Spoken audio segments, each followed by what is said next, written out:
दोस्तों, आज हम आपको एक विचित्र कहानी सुनाने जा रहे हैं। एक समय की बात है, नारद मुनि से भगवान विष्णु जी ने कहा कि तुम सभी से इधर-उधर की बातें करते हो, इसलिए तुम्हारा घड़ा भर गया है। अब तुम 84 योनि में जाने के लिए तैयार हो जाओ। तभी नारद मुनि ने हाथ जोड़कर कहा, हे प्रभु, ऐसा कौन सा पाप कर दिया? प्रभु, कोई उपाय तो होगा।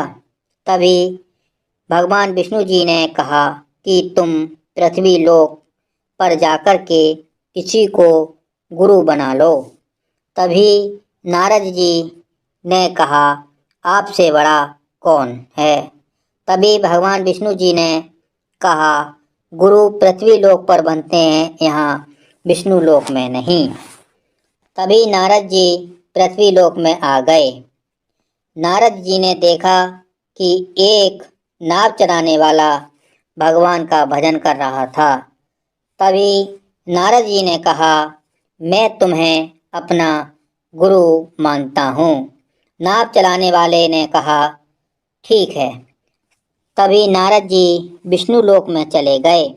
भगवान विष्णु जी से कहा, हमने गुरु बना लिया। विष्णु जी ने पूछा, कौन? नारद जी ने कहा, नाव चलाने वाला। तभी भगवान विष्णु जी ने कहा, 84 योनि तो कटी नहीं। नारद जी ने कहा, ऐसा क्यों? भगवान विष्णु जी बोले, यह तो तुम्हारे गुरुजी से पूछो।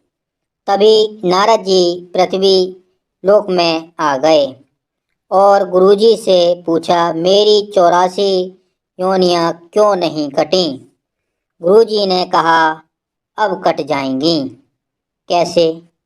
तब गुरुजी ने कहा, तुम रेत पर 84 लाख योनि बना लो और फिर उस पर लेट जाओ और इतना लेटो कि सभी योनि मिट जाएं। नारद जी ने ऐसा ही किया। फिर उनके बाद गुरुजी के चरणों को स्पर्श करा।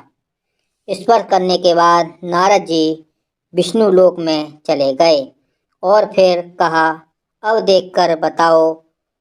भगवान विष्णु जी ने कहा, अब कट गईं। दोस्तों, इस कहानी से हमको ये शिक्षा मिलती है कि गुरु का सम्मान करना चाहिए। गुरु की कृपा से बड़ा संकट मिट जाता है।